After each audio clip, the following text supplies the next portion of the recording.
જય સ્વામિનારાયણ સ્વામી બાપા.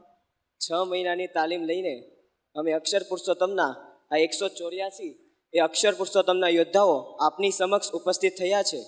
તો આ બધાને જોઈને આપને કેવા વિચાર આવે છે?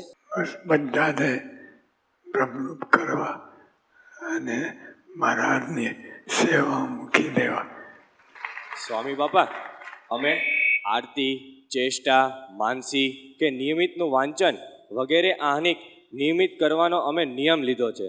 આ તો અમે કરીશું, પણ અમારો પ્રશ્ન એ છે કે આ આહનિક અમે કઈ રીતે કરીએ? તો આપ એને 100% આપો, એ અમને જણાવશો. જો મહારાજે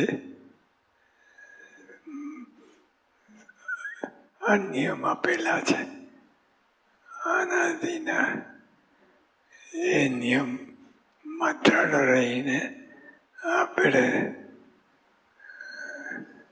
જેટલું નિયમમાં રહેવાય એટલો ફાયદો, અને ન રહેવાય તો આગળ ચર્ચા કરવી અને નિયમ પાળવાનો સંકલ્પ દ્રઢ મનમાં કરવો. સ્વામી, આપે અમને સૂત્ર આપ્યું છે કે નો નેગેટિવિટી ઇન સત્સંગ. આજે અમે બધા સેવકોએ પણ નિર્ણય કર્યો છે કે ક્યારેય પણ અમારે અભાવ અવગુણની વાત કરવી પણ નથી અને સાંભળવી પણ નથી. બાપા, આ નિયમ અમારા જીવનમાં પાળીએ તો અમને શું લાભ થાય તે જણાવશો. લાભ તો બહુ મોટો છે, કહેવાય એવું નથી. અક્ષરધામ, આનાથી પર કોઈ વાત જ નથી.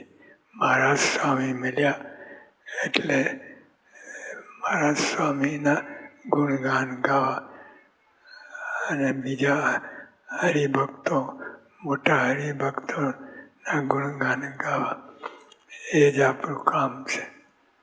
સ્વામી બાપા, અમારાથી સ્વભાવવશ થઈને અભાવ અવગુણની વાત થઈ જાય અથવા સંભળાઈ જાય ત્યારે અમારે શું પ્રાયશ્ચિત કરવું તે જણાવશો. પ્રાયશ્ચિત તો પારવાય એમ નથી. બહુ મોટો પ્રાયશ્ચિત. અભાવ ગુણ, આ સત્સંગ મળ્યો છે, મહારાજ સ્વામી મળ્યા છે. હવે અભાવ ગુણની વાત કેમ થાય? જો થાય તો એ કાચપ છે, ઘણી કાચપ છે, એટલે ફરી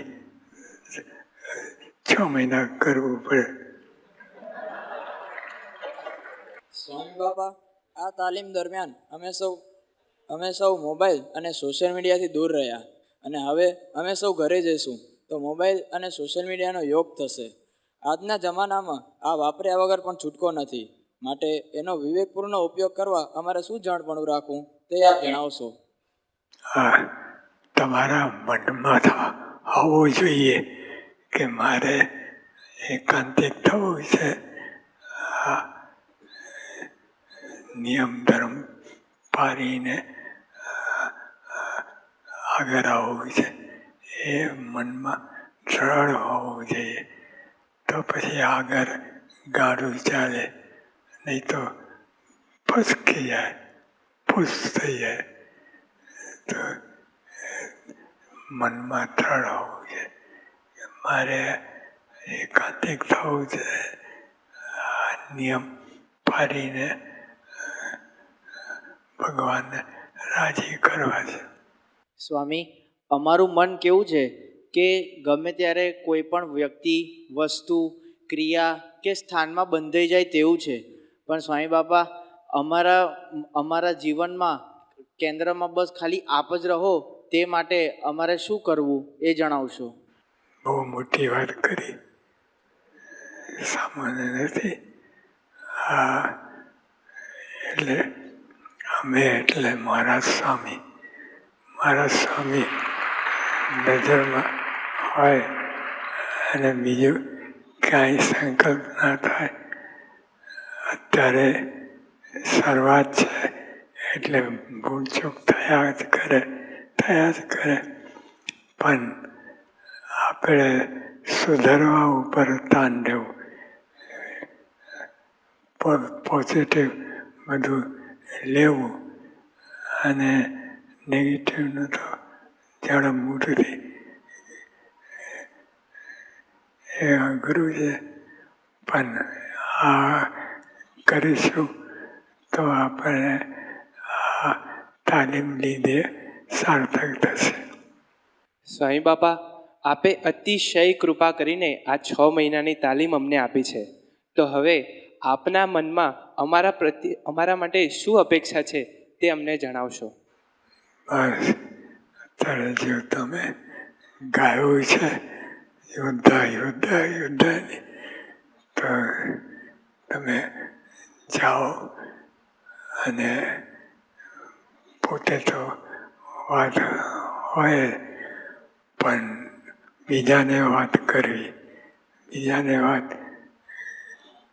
કરી એના જીવમાં ઉતરી જાય ત્યાં સુધી વાત કરવાની. સ્વામી બાપા, અમે સૌ યુવકોએ આ 6 મહિનાની તાલીમ પૂરી કરી દીધી છે ને હવે સૌ ઘરે જવાના છીએ. પણ સ્વામી, અમને આ તાલીમ મળી છે તે ભૂલી ન જઈએ ને તાજી રહે તે માટે શું કરવું એ અંગે માર્ગદર્શન આપો. જો એક જ કોમન થિંગ છે કે આપણે મારા સ્વામીએ નિયમ આપેલા છે, એ નિયમને દ્રઢ પાલન કરવું. શરૂઆતમાં ભૂલચૂક થાય પણ તોય આપણે નિયમ પાડીને રાજી કરવા છે ભગવાનને, એ મનમાં રાખવું. સ્વામી બાપા, અમને બધાને એવી ઈચ્છા રહે છે કે આપનું સ્વાસ્થ્ય સદાય નિરામય રહે. તો આપના સ્વાસ્થ્ય માટે અમારે રોજ શું કરવું? પ્રદક્ષિણા ફરવી, માળા ફેરવવી, દંડવત કરવા અથવા અન્ય આપણને જે કહેવું હોય તે કહો. ના, કાંઈ કરવાનું નથી, નિષ્ઠા પાકી રાખવી.